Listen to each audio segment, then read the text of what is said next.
Hey, everybody. It's Brett Arnold of Yahoo Entertainment and the New Flesh Podcast. And I'm Mark Dujsik of MarkReviewsMovies.com. And this is At the Movies Again, a weekly movie review podcast where two film critics talk about all the new releases in theaters and on streaming. Although I would take that back. We have one streaming offering this week. I thought we were going to have all theaters. That would have been nice. But nope, one streaming offering. This week is a big week, mostly for one movie that everybody in the world apparently is going to go see. We will start off with, obviously, the Super Mario Galaxy movie. But we also have some alternative options or some things that you could watch in addition to Mario, because everyone's going to go see it. We also have the drama with Robert Pattinson and Zendaya, Pizza Movie streaming on Hulu, The Stranger, Francois Ozon's newest, an adaptation of the Albert Camus novel, and the Yeti, which is going to have such a weird release that we will talk about specifically how it is going to be in theaters, how you can see it in theaters, and if you miss that, how you can see it otherwise if you are so interested. How's it going? Good. I got nothing else. I mean, I'm excited to talk about these specifically for a bunch of different reasons. Yeah, it's an easy week, but it's also a fun week. And this will be resolved in real time. Is this episode dropping Wednesday or Friday? That's a great question. I don't know. We can just do Wednesday since it's ready. We could. Right? All right. We might as well. Get that Super Mario Galaxy traffic. The bump. The Super Mario bump. So yeah, you ran through the movies already? So I did, yes. What else is there to do but get into nothing else? Oh yeah, if you're I should probably do the regular stuff. If you're listening on your favorite podcast platform, be sure to rate us or review us if you're on Apple Podcasts specifically. If you're on YouTube, hello. Be sure to like, subscribe, push the bell for notifications so you know if the episode's going to show up early, as it suddenly is now.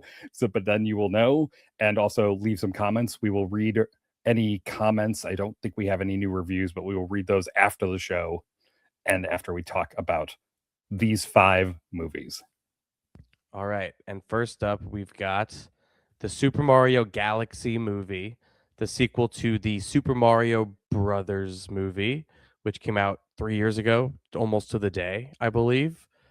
And it's an adaptation of a 40-year running series, video game wise, I believe. Is that what it said at the beginning of the movie, or is it just Nintendo's 40th anniversary? No. That was Mario's 40th anniversary. Although I don't know if that's actually accurate. It depends on if Mario's in Donkey Kong or not.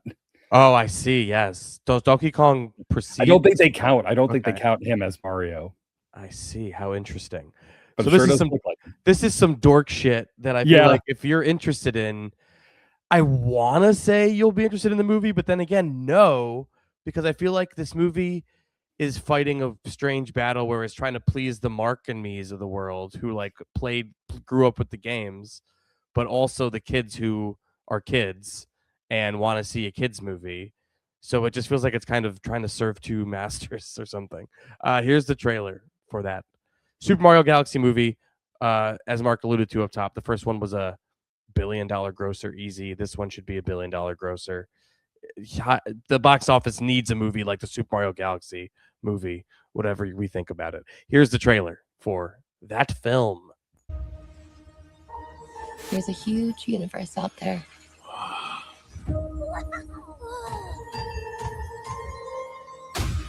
With a lot of galaxies.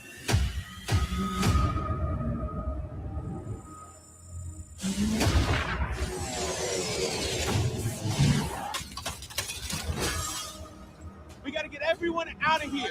Go, go, go.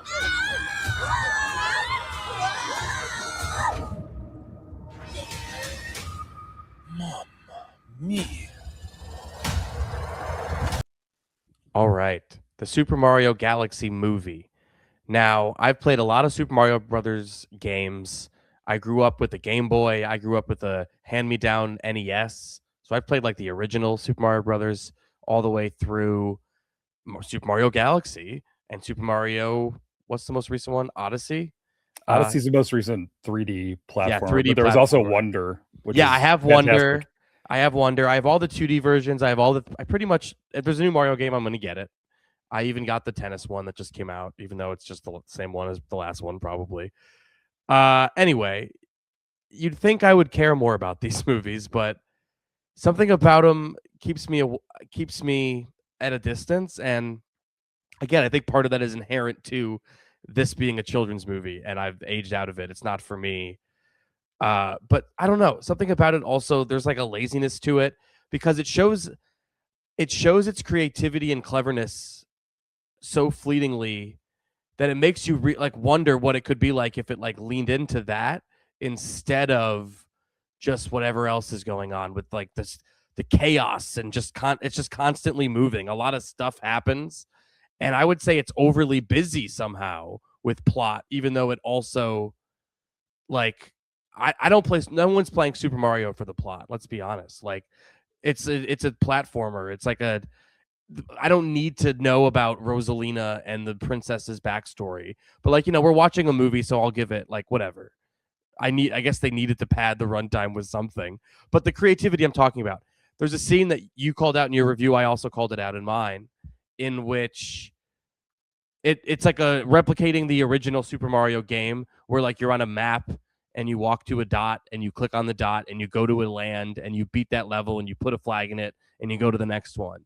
And it envisions this in the film as a job for them to do when they take over Mushroom Kingdom because Princess Peach has to leave or something. So like their job is to go to each of these dots and figure out whatever problem is there, solve it, put a flag in it, go to the next one. And the first one they go to is a replication of one of those actual things you might go to in a game. That's like, you know, there's like the main levels of the game when you're doing those dots to dot. And then there's like the one-offs where like the guy has the hammer and he's throwing it at you and you have to hit him with the brick or you have to jump on him and, you know, get him knocked down. They do that. And I was like, how clever. Each of these is a different little task they have to solve. What a clever, ingenious way to incorporate the gameplay of the movie. And then I couldn't really tell you another time where that happens because the movie just kind of forgets about it for regular antics, of which some of it, like the one where they're running and it keeps moving in the casino, like there's some cool inventive stuff in here. But why does it all come down to we both ultimately don't recommend it? I don't know either because I really do like the imaginative parts, and it's something that I felt was very much lacking in Super Mario Brothers movie, was this idea that you have 40 plus years or however many it is of all these different worlds and all these different kingdoms and all these different levels and all these characters and all this stuff that they have come up with over that time.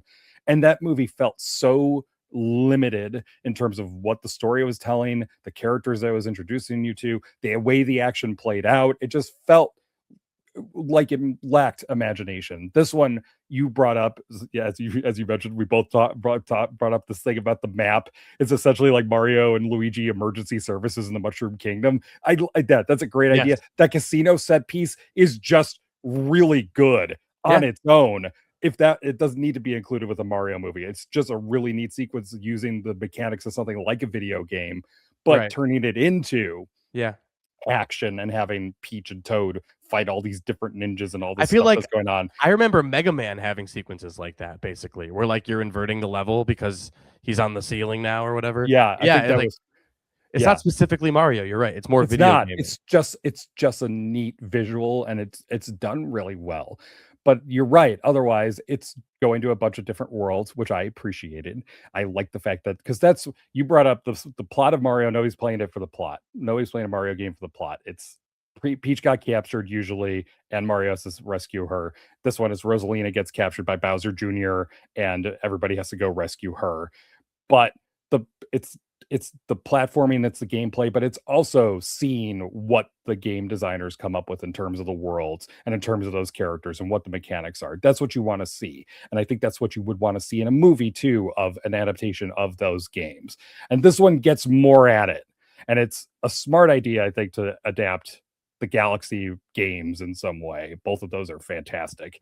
But did the Lumas have all this backstory in the game? I don't remember. It's been a long time. I just remember them appearing. Yeah. I just remember the game was great because you're running around these different sized planets with, gravity affecting different things in the way the casino does. So the way that it adapts those gameplay mechanics is great. and the way that it does introduce more worlds. It's not just the Mushroom Kingdom this time around. They go to different planets. They meet characters from other franchises, other Nintendo franchises. Yes. I don't want to give away the specific thing, but there's a backstory of this one cameo character essentially that's done in an anime style, and I instantly thought, I hope they make a movie of this. Me too. I'm just in like, that style. I'm like, are they teasing that they made this? Because this is awesome. This looks awesome. I hope they did, and if they don't, I hope they do. Well, it leaked, quote unquote. I don't know if it's true, but it seems like this movie, the reason that character is included is because they do have plans to launch like 2 games over the next couple of years, which I'm all for. Yeah, that's exciting news because I love that series as well. But what's that doing in a Mario movie? That's the big question. It is. Now we have to add in this whole thing that there is a Nintendo cinematic universe, essentially, that now all these movies have to deal with. Oh, yeah. I forgot there's another cameo. The little guys. I'll just say that. Yeah. Yes. That's one. There's another one, too, with the watch guy that shows up. It's starting to feel like it's piling on too much extraneous stuff when you could be now exploring all the Mario things. But otherwise, you're right. It is kiddie movie stuff. The humor is just on the nose. The dialogue is still just, it feels as if characters just show up and say, hey, I'm this character. We need to do this. The other character said, okay, let's go do that. Like when they meet Yoshi. Huge deal that they meet Yoshi, but it's just like, oh, you're a dinosaur. I like you. You're my friend now. And that's the end of that. Like, okay. Yeah. It's very, very kid friendly in a way that I don't think does it much favors. I like that they did a big marketing push about Donald Glover being Yoshi, and then you hear the voice and it's just like Yoshi. Like it's not like Donald Glover being like doing a take on Yoshi. Yeah. Like it's truly, I mean, Chris Pratt and Charlie Day are quote unquote doing a take on Mario and Luigi by not doing a take. They're doing just like traditional, hey, we're just 2 guys, instead of like Mamma Mia. Like it should be. I don't know. I want to see. Part of me goes, why didn't they just go with the authenticity? And then you go, do you really want to see a movie where someone's talking like that the whole time? I don't know, especially when there's that much dialogue that is just explaining things going on. They should have made Bob Hoskins talk like that in the original film. I don't know. That movie sucks too, but it's at least interesting for different reasons. I don't know. Yeah, I'm like torn on this one because I think it's definitely better than the first one, but it still is just like focused on all the wrong stuff for me. Like every time it does something that like is a clever way to integrate the game, I'm like, oh, sweet. And then the rest of the time, I'm like, you're kind of just like building mythology for a character that like doesn't need any. Like I'm like, I just don't need to know all of this gobbledygook, frankly. I don't know. I like the dynamic that is there between Bowser and Mario in this. It's more interesting that he's like, on their side, so to speak, for a while at least, perhaps. I don't know. It's a 2.5-star movie, which is, it's not nothing. That's not nothing. I think it's better than the first one. Still just kind of happy to be a reference machine, an Easter egg machine. Oh my God, Birdo's in this machine. Kind of just a lot of, oh, look who's that? Look at that. Every time there's a music cue that's integrated that you recognize. Yeah. Like when they go into a cave and it's like a orchestral. Like there's like a slight little and subtle. It's subtle too. They don't just do that over and over again. We'll just hear it kind of in the background with the rest of the score. It's scratching all the itches that people like. I feel like that they that they want the audience of people my age to go just like Pavlovian response almost. Like it almost works, right? Because it's like, oh, I get it, but I just don't know if there's even a version of these movies that would work for me. That's like, these are for kids, and also it works for the person who played them when they were a child and now they're 30 something. Like, and they still play them play them. Yeah. I am. Why the fuck isn't there an Odyssey 2 yet? Like, what the hell? They haven't announced 3D Mario since Mario Odyssey. I just realized also they put out Super Mario Galaxy 2 on Switch in like a double pack with Galaxy. And I didn't realize I had like a moment of like, I don't believe this game exists. I don't remember playing it. And I looked at the release date. It was like right when I went to college and like got rid of my Wii and like wasn't playing anymore. So like, there's a whole Mario Galaxy game I have to play still. Oh, and did you get it? I just got a library card, Mark, in my neighborhood, which has an incredible selection of games, and it's on hold, and I'm going to pick it up soon. I'm very excited. I think 2 might be better than. I mean, the addition is Yoshi, isn't it? Yes, I believe. Yeah. Yep. So, yeah, I'm eager to play it. But 2.5 stars for the Super Mario Brothers Galaxy movie, which will gross $1 billion. It will boast $2 billion, maybe 1.5. I don't know, but who knows? It's gonna be big. It's gonna be big. The movie is bigger. It's got more appeal. I think people, obviously, people who liked the first one are gonna go. People who maybe were on the fence about this one, it's gonna help because we're both saying it's better. You might actually like it. There are times I was sitting there thinking, am I actually enjoying this movie? Is this a decent movie? And then it just falls back on all that stuff. So I'm exactly right there with you for 2.5 stars for the Super Mario Galaxy movie as well.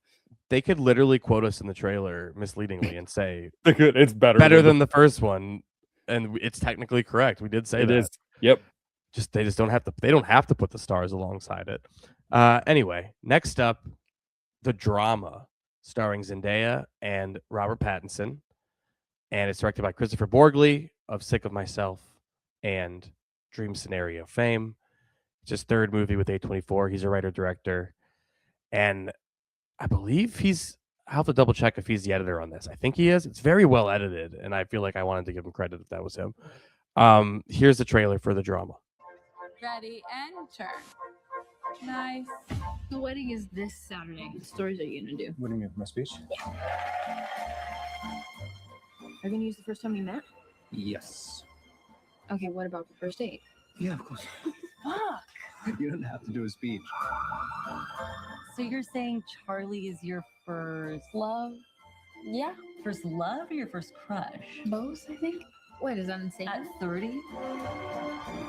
So I want to say this thing about her laugh. You know how it's very cute, but it's also kind of repulsive even. All right, so before we got married, we did this thing where we said the worst thing we've ever done. Okay. I'll tell mine if we all do it. Promise? What did you do? This dog.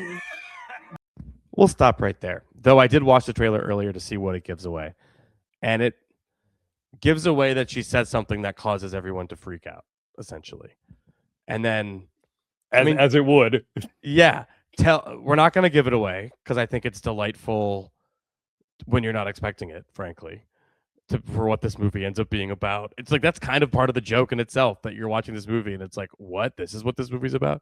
Especially with the marketing campaign, which is very just like wedding focused, and it's very dark. It's much darker than I expected. Tell me about it without giving it away, because you don't have to give it away to talk about what it's doing. Yeah, I don't think you do. I don't think it's really worthwhile to explain what the thing is when she says the worst thing she ever did was. There are so many easy routes that the movie could have taken to make everybody feel uncomfortable and reevaluate what they think about her. And what's fascinating about this is the way that Borgli finds this thing that ends up being, she doesn't do anything. It's just a thought that, like, from a long time ago. Which, if you remember Dream Scenario, he's very interested in the idea of thought crimes, like thinking things and not doing them. Isn't it just as bad as doing them? Kind of is the question, I guess. Yeah, being honest about it and being honest about how you feel and everything. Like, is that a bad thing in society? And I mean, that's the big question here, is whether or not it is. And it's mostly, I want to point out, it's not like doing this whole like thematic thing. It's not addressing the topic. There's no reason to like have a big discussion about what the movie's position on this stuff is. It's got nothing to do with that. It's mostly a comedy, and it's a comedy about what if you found out that the love of your life might not have been the person you thought that they were. And that's what Robert Pattinson's character has to go through the entire time, is just, he hears this, he doesn't know how to process it. He's already a guy who overthinks and overanalyzes things. You learn that from the very beginning of the movie, where you watch him try to flirt with Zendaya's character for the first time, and you realize, oh, he's put himself into a situation that's, how's he going to get out of it? And he lies about a book that he didn't read. Right. And then when he goes on the first date, he's like, I didn't actually read that book. I'm sorry. But then he's having a conversation with his best friend, like, well, it would be weirder if I had actually read the book somehow. He's thought about this stuff for years, probably since he's met her. Yeah. And so when she says that thing, you understand and you sympathize with him because you're like, yeah, he's not going to be able to get out of this. Yes. And it's heightened because of their wedding planning, and the wedding's in a week. So every scenario, it's like in a couple of days, I think. I don't even think it's a week. Yes. Yeah. So every scenario, every scene is loaded with they're doing something normal wedding stuff, and they're just both miserable for because of the situation, and they're overthinking it. And Zoe Winter's incredible scene stealing as a photographer in this. Haley Benton Gates as his coworker is really good. Everyone's really good, especially Robert Pattinson and Zendaya. And of course, Jeremy Levick in a great cameo as a DJ. It's just not what I was expecting at all. It's definitely acidic, but also like reckoning with a uniquely American thing and like a kind of whole cultural thing. And there's definitely a cultural clash element to it also because he's British and she's American, and that's part of it, I think. And Borgley's not an American, so I think there's a lot of interesting stuff going on there with like what he thinks about America and how he sees people. It's really funny. It builds to a great finale, I will say, and I really like the thoughtfulness of where it actually ends. I think it's actually a sweet movie ultimately, maybe more than it lets on. I really, really liked it. I really, really liked all these guys' movies. Sick of Myself and Dream Scenario in this are all really good to great, and I'm eager to see whatever he does next. 3 stars for me for the drama. I think we've actually on the show reviewed all 3 of his movies, at least. Wow. I think we started with Sick of Myself. Yeah, it was one. quick. Yeah, quick. Sick of Myself was a 4-in-1, right? And then then he immediately got an American movie with A24, and now that's where he's at. So, he had a really quick to have 3 movies, and he did like from 1, 2, 3, and they're all really good. And this one, he did edit it. He co-edited it. Yeah, I saw that. It's really just like the rhythm of it and the way the first act is like structured is really smart. It's like looking like he's trying to write his vows or his speech for the wedding essentially. And it's like doubling back and thinking of these key moments. And then she's doing the same thing. And it's like kind of showing them from different perspectives or how they, it's just really smart. And the way this movie, again, it's the editing, like there's so many great cuts and like,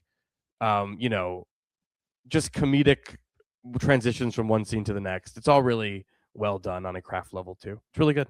Yeah, it's also smart about the way that it brings in, dreams that somebody's having, or intrusive thoughts will just like pop up and suddenly disappear from, the course of the narrative. And then, I mean, I don't think we specifically said Pattinson's really good doing something that could have been an overblown performance. He's very subdued about it. I think Zendaya is doing really interesting stuff here because it's a character who is already kind of sheltered and internalized, like with her thoughts, that whole thing that she brings up, like, is this your first love or your first crush? And she's like, it could be both, because she, when you learn about her past, you realize, oh, she had an entirely different life before this that was not the way that she seems right now. The fact that her fiance's best friend's wife is her maid of honor and not an actual friend that she has.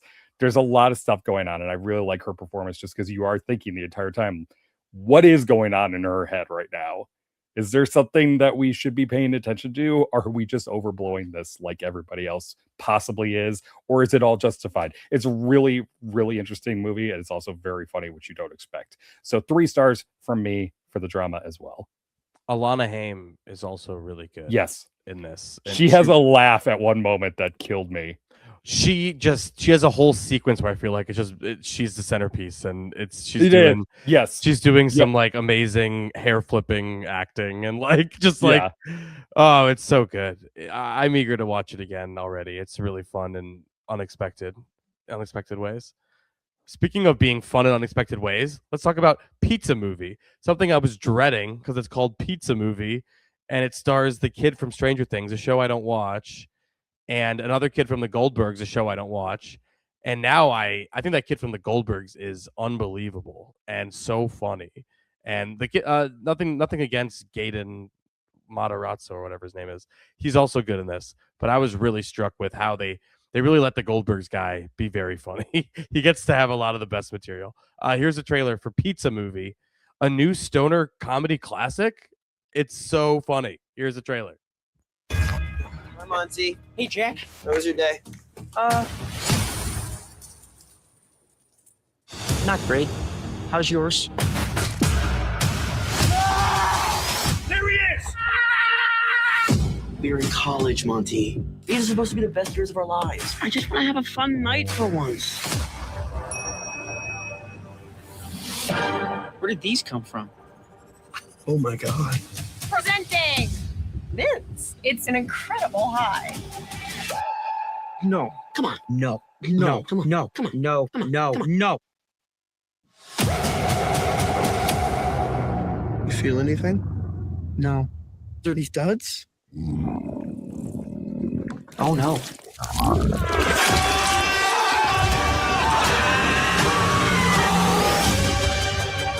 The baby does not like it.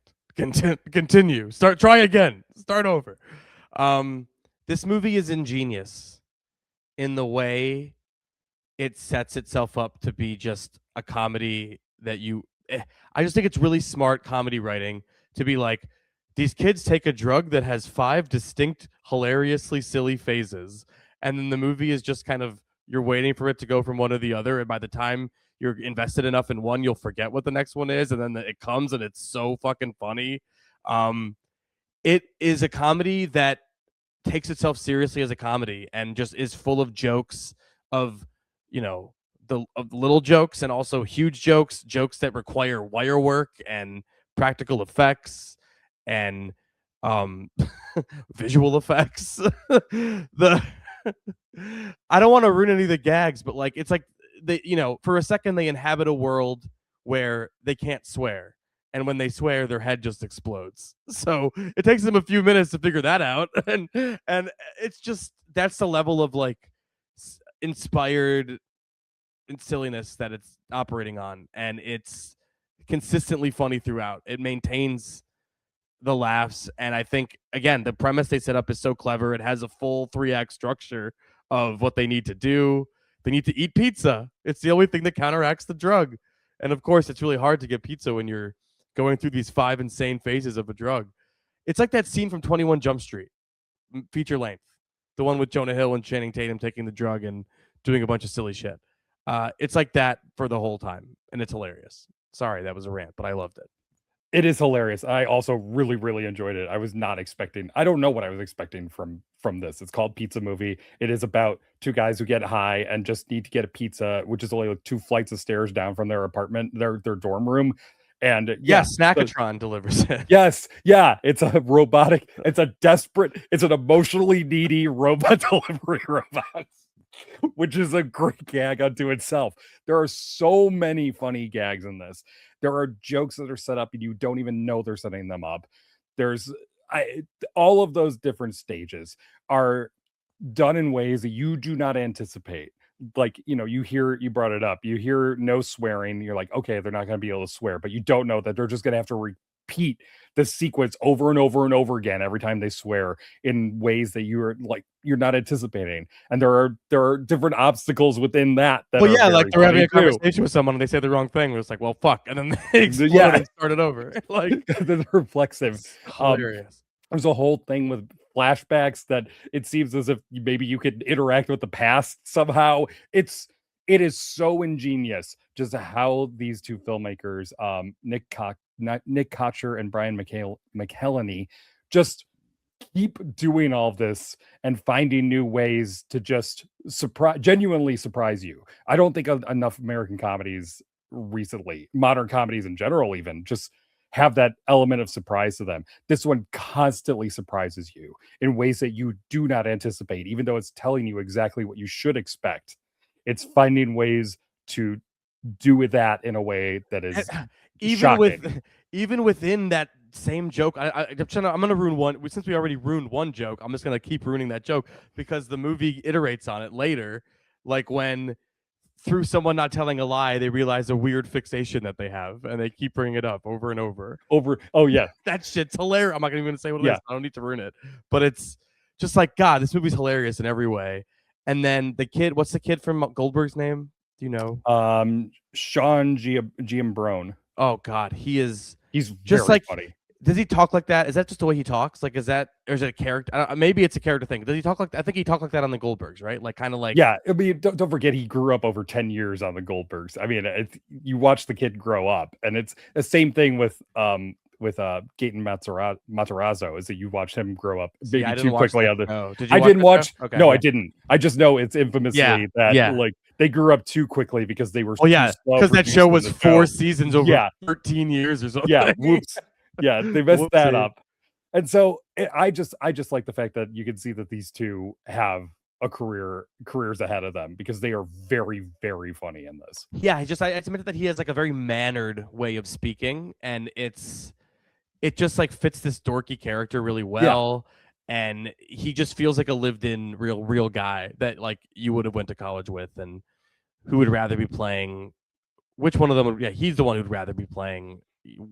Like a Dungeons and Dragons. To me, Settlers of Catan, yes, but probably more of a Dungeons and Dragons type of Wizard Quest game, yes. Lulu Wilson, Becky herself from the Becky movies. She's really good here too. She is, and she has an interesting character and arc of like a rich kid who craves attention from not even attention. What do you call it? Approval of others.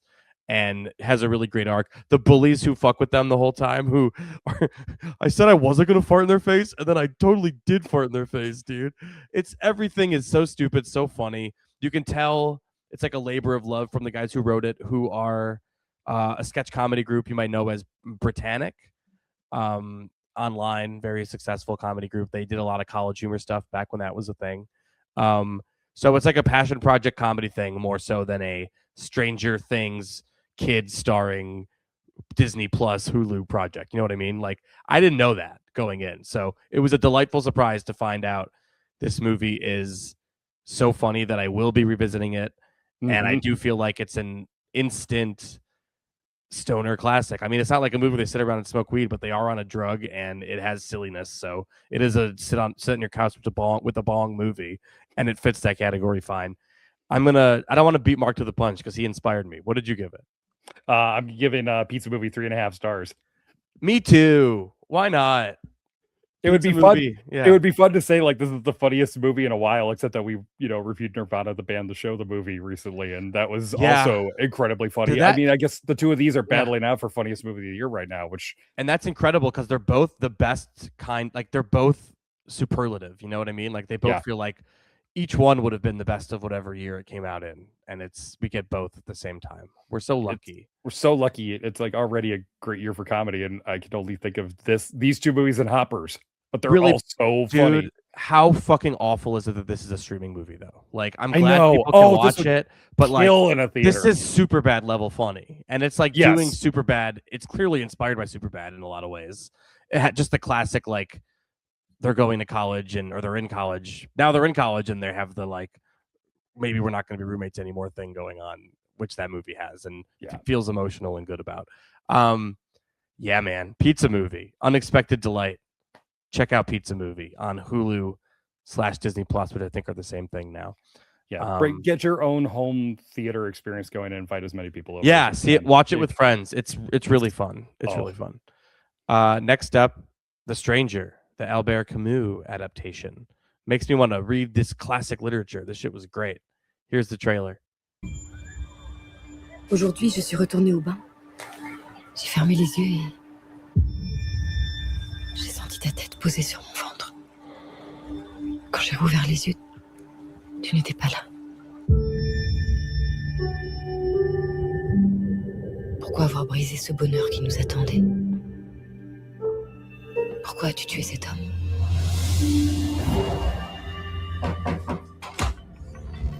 Monsieur Morceau? Ouais. Vous portez en vous le poids d'un péché dont il faut vous débarrasser. Il y a des choses dans votre geste qui nous échappent et nous avons besoin que vous nous aidiez à les comprendre. C'était le hasard. C'était un accident. Pourquoi revenir vers cet endroit précisément? Pourquoi étiez-vous armé d'un revolver? I know you as a guy who reads. Have you read this? I'm sure it's been adapted before.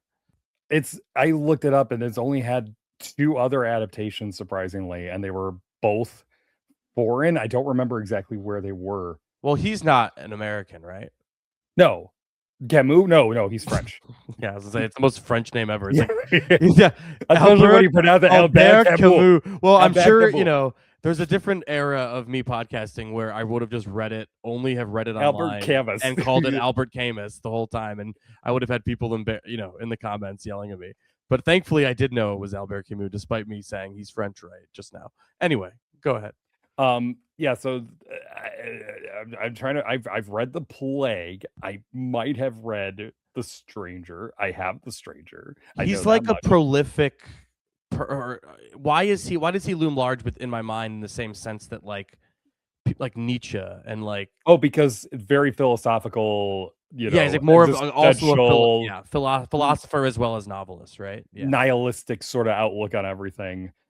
Which this story definitely embodies, where it's about a man living in Algeria when it's occupied by France or colonized by France, and his mother dies. He goes to the funeral. He doesn't feel a thing. He comes back from the funeral. He doesn't feel a thing. He starts a love affair with this woman. He doesn't feel a thing, and then he kills a man, and he doesn't feel a thing. And that's essentially the story. Is just you're watching this guy go through all these things and not feel a thing about them, and it's terrifying. And I really like the way that Ozone films this, like it's a film noir, as if you're kind of expecting something. You're expecting some kind of thriller element. You're expecting something to come up in terms of like this character facing, I don't even know what. You have this anticipation of there's going to be a lot of plotting. There's going to be some kind of consequences here. And you're just watching this guy just go about his business, not feeling anything. And it's frightening. The other thing that he does is incorporate outside perspectives, like the fact that his victim has a family member who's there, and you understand how she's involved with all of this. I did enjoy it. It's a tough watch just because, for one thing, it doesn't really add up to much. It is just about a guy who is either just on his own sort of a sociopath and doesn't care about anything, or it's about a response to a world that is so uncaring that how else are you going to do it? Because the big part of this is that since it's set in French colonized Algeria, that he ends up shooting an Arab man, and a lot of people just don't care about the fact that he shot an Arab man. They're more concerned that like he doesn't seem to care about his mother dying. It's weird, but it's like it's that sort of thing. Where, well, that's what it's is it him or is it the world? Yeah, exactly. And it's also, I love the justification or the way, I'm sure it's written really well, really well in the book, but like the way he justifies, like, well, why did you shoot him if you don't care? And he's like, the sun. And it's like, because if you remember the moment, it's like the guy had a knife and like the sun was like getting in his eyes. So like technically in his mind, because he's so literal or doesn't care about anything, he's just like, the sun caused it or whatever. Like I appreciated the absurdism of it all and how it's about how life is meaningless. And I don't know, as someone who's been accused of being emotionally detached before, and has occasional bouts of nihilism, like this is unfortunately a very relatable movie that made me go, I got to read some Camus. This guy is speaking my language. I really like this. I'm 3.5 on it. I thought it was gorgeously photographed too. It's black and white. It is. Yeah. It is. I actually wonder if it's maybe the cinematography is a little bit too on the nose of just pulling all the color out of everything about a character who doesn't experience the world in a way that feels bright and colorful. But it looks so great. I almost don't care. Me too. Like God, in a worse play or book or whatever it is, in a worse work, there'd be a moment where he does see the world correctly and color bursts into the scene. But this is not that fucking movie or book. No, it is not. No. I really the use of narration too, and like I think there's like 2 moments maybe where he narrates, and then I know in the book he narrates in first person through the entire thing, but it happens after the shooting, and it's so matter of fact. It's really disarming and unsettling when he just does that, because you're expecting something more. I did enjoy this as well, so 3 stars for me for The Stranger. All right, let's talk about the final film of the week, The Yeti, which honestly promising start, but ultimately disappointing. All right, here you go. Sorry. Did I wake you? This just in. We're officially declaring them missing. He's putting together a rescue team. Watchdog, Dr. Radio Demolition. And he wants you to lead his search. Save his daddy and yours too.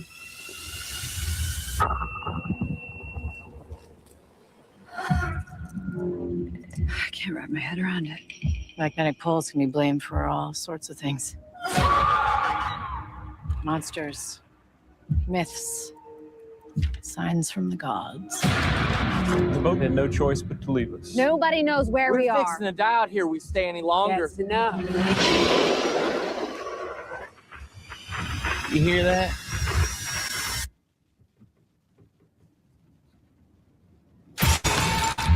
This beast been around since for the birth of Christ.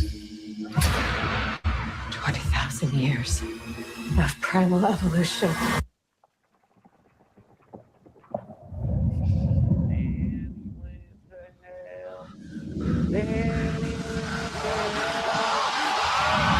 Who is that?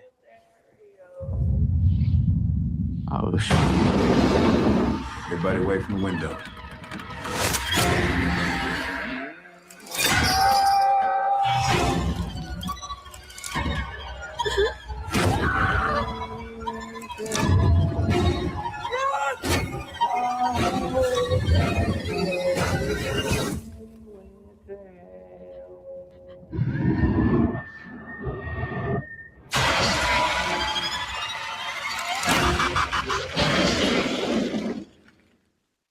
You have to be quite the go-getter when you're running your own business. Doesn't hurt if you have the Google Fi phone plan, too. I get an enhanced connection that's reliable even during rush hour. That way, I can be the best in the biz. Sorry, couldn't resist. Google Fi Wireless. Switch today.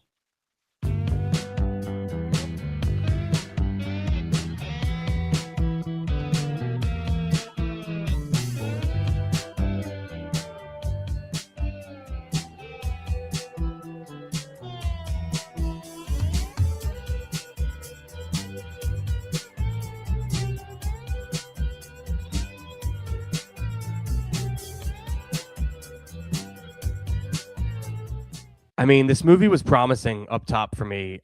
An adventure, like an old 1930s style adventurer on a quest to find a Yeti. And then, even the glimpses of the Yeti made me go, okay, there's a Yeti. They have a practical looking thing. But then every time it gets to any moment where you're like, okay, finally the goods, the Yeti's about to get someone, I feel like it more often than not cuts away. And, it's disappointing. It doesn't deliver. I mean, there's a couple gory moments I can remember, but it just largely is like Brittany Allen, who I only know her name because I was like, who's this actress I recognize who's on The Pit right now? And it's this woman who's the star of this movie, who the most of the movie is her just reaction shots of her face reacting to like seeing things. It's just very low rent, I guess, is the issue. Very cheap movie that is like constantly cutting corners to get around the fact that it's very cheap. Yeah, and you notice it too much, and it's so strange because there are moments that are gory, and they get away with they do some interesting things to get around things, such as like the opening scene where you first realize, oh, there's a monster hunting these people at a cabin, where somebody just gets lifted up through the roof and just blood pours down. It's like that's a good effect, and you know what's going on, you get it. But then you're right, there are also times where it's just there's the Yeti. There's somebody coming up to him, it cuts away, and then you hear somebody describe, "Oh, I found this guy, and he's dead. He's definitely dead. Oh, the body looks terrible." Like you could show us maybe, or I guess you could tell the budget wasn't entirely there to do everything they wanted to do, which is unfortunate. And then on top of it, when you don't have as much Yeti horror material to play with, then you have to focus on the characters, and these characters, oh, they are dull. I get what they're trying to do. It's a lot of stuff with the wars. It's set right after World War II. One of them's a veteran of both wars. One of them was a radio man on the Enola Gay. So he dropped, was part of the team that dropped the first atomic bomb on Japan. And you could tell it's, regret and angst and all this stuff, but it doesn't go anywhere. It doesn't have much to do with anything. These characters are just ultimately there to hunt the Yeti and then get killed off by the Yeti one at a time. And it's unfortunately just kind of boring. Yeah, I think a version of this movie with a budget that could like film some gore sequences besides the one centerpiece one, I guess. And like, I don't know if you need money to craft suspense sequences. So like, no, you do not. It's just like they didn't really nail that either. It's just really kind of a poorly made, cheap imitation of like an old-fashioned monster movie. And I wish it were better because I love the premise. A missing relative who was secretly hunting Yetis, like whatever's going on. It sounds way more fun on paper than it is. So ultimately, I guess it's 2 stars for me because I did appreciate the setup enough, and it really had me going for a minute that I was gonna like it, and then it started under delivering, and I was like, okay, never mind. Yeah, 1.5 stars for me. I was probably, I guess, a little bit more disappointed in the lack of many payoffs to either the Yeti or the characters. So, and I have to point out at this point, the Yeti will be released in AMC theaters on April 4th and April 8th, and then on digital on April 10th. It's a weird release. It's only one night only on the 4th, and then one night only on the 8th in AMC theaters. Then it gets a digital release. Well, I don't think you need to worry much about that. I don't think you need to rush out and see it. I've just pointed it out though because it felt like you have mandated copy from the studio that you. I did read the copy just because it's like I want to make it clear that this is what it is, because it is a strange release schedule. So it's not just its opening. It's not the first. I mean, in case you didn't know, the 4th is a Saturday. So if you're looking to buy tickets on Friday night, it's Saturday night. Anyway, there we go. Oh, brother. What did you give it? 1.5. 1.5. Very kind of me to give it 2. I get where you're at, and I just was less. It's boring. Less forgiving. It's boring. It's boring. I kept hoping it would be better than it is. There was a moment where I had to go back to it. Like I went away from 5 minutes and like it was still playing, so I had to like double back and go see where just go back a few minutes. And when I was doing the like 10 seconds back thing is when I noticed that the movie is mostly Brittany Allen reacting to stuff. I was like, I scrolled back. I'm like, it's just her face just going like, it's just very, it was a lot of cheap movie face acting. But yes. 2 stars for me, 1.5 from you. You got the recap for me? I do. Super Mario Galaxy movie, 2.5 stars from Brett and 2.5 stars from me. We both agree 3 stars for the drama. We also both a hearty recommendation of the Pizza movie, 3.5 stars from both of us. It's streaming on Hulu, or will be streaming on Hulu. 3.5 stars for The Stranger from Brett, 3 stars from me. And finally, The Yeti, 2 stars from Brett, 1.5 stars from me. All right. Thank you for that nice recap. Let's get into some comments before we shove off. I have a coworker who says shove off every time she leaves, and I love it. Okay. Let's see. Okay. New comments on YouTube. MWS51581. When Ebert had to leave the show, Roper had a revolving door of guest critics. The most random one I saw was John Mellencamp. He gave everything a thumbs up and kept using the adjective fantastic. I do remember that, actually. Everything was fantastic. That's a great comment. Thank you. We were talking about. And I do that because I think I said fantastic about the Mario games. Well, they're wonder if that's fantastic. subconsciously they are, but I wonder if that's subconsciously snuck in. Yes, because I John did read that Mellencamp comment. influence. Yes.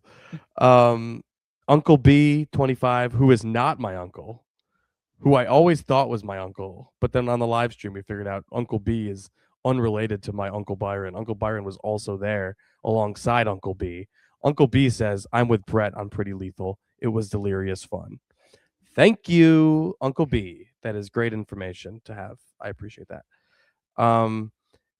Ed Douglas is all in for the At the Movies Again mall tour.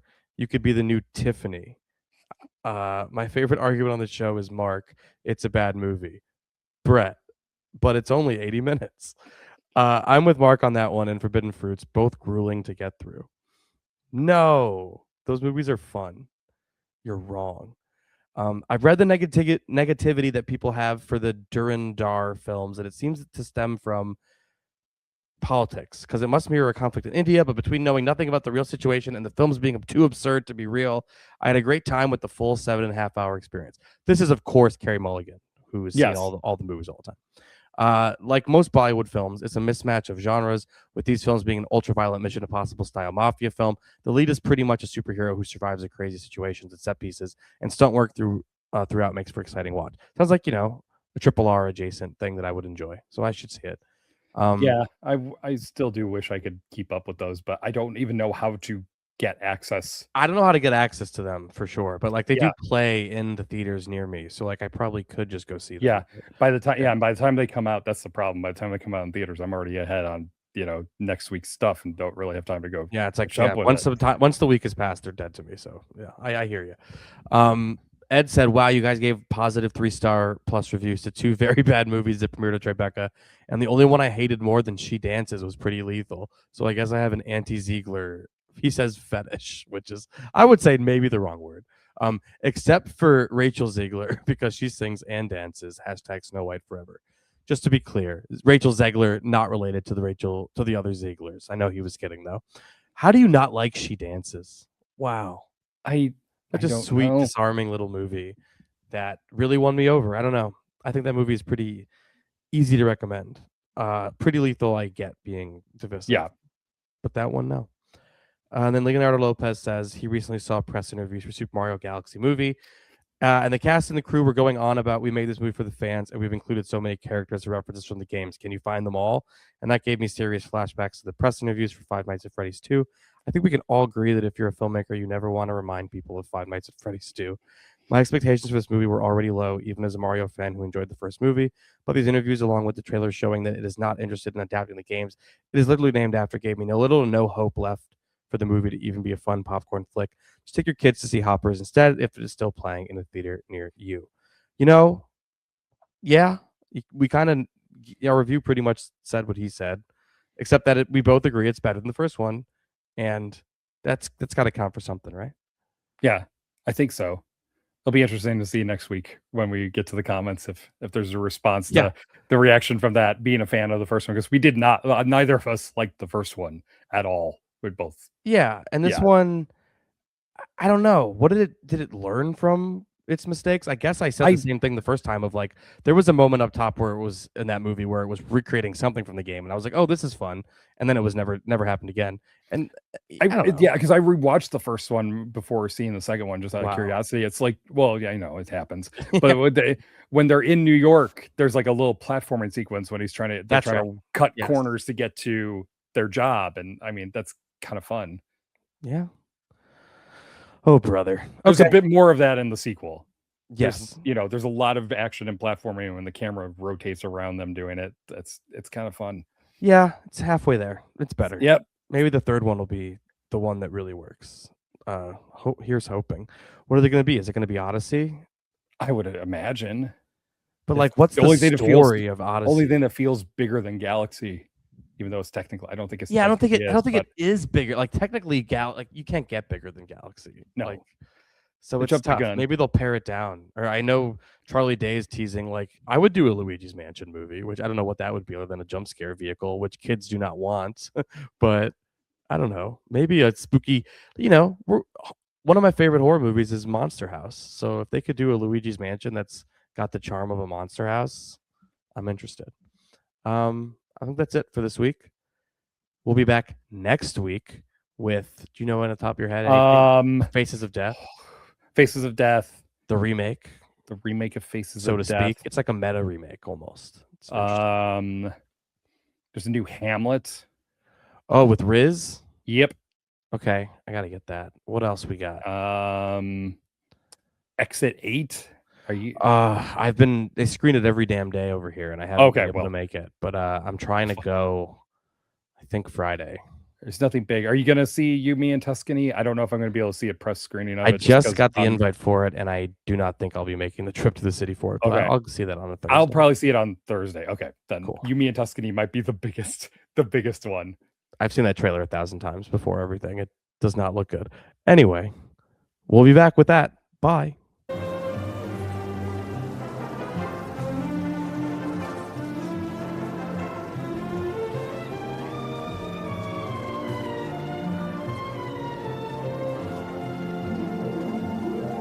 The show starts in 1...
I don't think I can go on. 这人上，下到，으쌰.